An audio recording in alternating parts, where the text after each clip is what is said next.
Salam. Dünən Facebook'ta bizim jurnalist, yazıcı min əzab əziyyət görmüş Səriyə Müslüm qızının bir yazısına rast gəldim. Xocalıya qayıtmaq asan, elə də asan gəlməsin. Belə bir mövzu. Bəli, çox çətindir. Dəhşətli dərəcədə çətindir. Mən çox qorxurdum. Mən qorxurdum ki, Xocalıda gəlib o 3 əmim oğlu, yəni mənim əmimin ailəsi, 3 oğlu, yoldaşı, 8 tam məhv edilmiş ailə siyahısına, qara siyahısına daxildir. Mən bilirdim ki, bu ev, onların evləri salamatdır. Hətta ermənilər oranı gözəl təmir edib və heç bir təmirə, söküntüyə ehtiyac yox idi.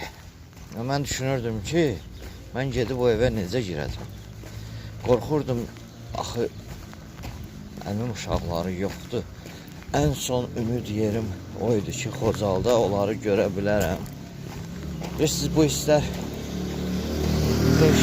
heç sürə bu hissləri izah edə bilmərəm. Lakin sonradan eşitdim ki, bu evi söküblər. Bilirsiniz, o 8 məhv edilmiş ailənin simvolu kimi o ev sökülməməli idi.